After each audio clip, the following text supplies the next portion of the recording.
दादाजी जे कोई बुरा करे ते रब नू दस दईए ते इंसाफ करेगा। रब दा इंसाफ देर नाल आंदा है, लेकिन आंदा जरूर है ते हर बारी रब आप थले नहीं आता।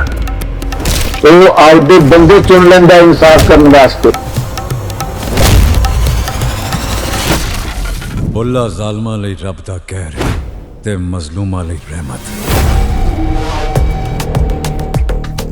तुहाडे चो किसे ने भी मेरी राह च आने की कोशिश की तो मैं उदा ही हाल करांगा।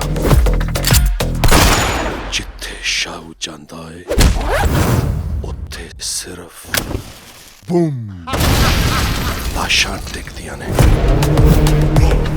दुनिया जानदी है कि बख्शी बोलदा नहीं, पहला तोलदा है, फिर मदोलदा है ते फिर खोलदा है डील।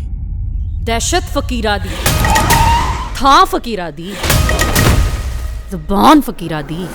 ते बदो बदी एक बंदा आया ते मेरे जवाना दे हाथ पैर ही तोड़ गया। पता करो वो बंदा कौन सी।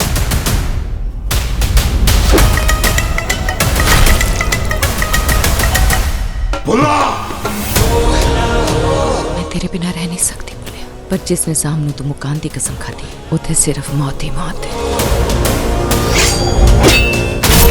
तू अब बन रहा है बोलिया, जदों जुल्म दा हनेरा हर पासे छा जावे ते फिर सच बोलना वाजिब है।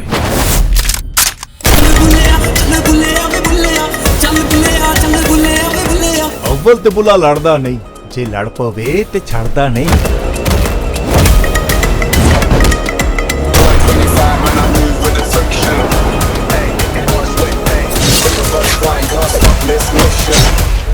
एक बारी फिर सोच ले बुलिया।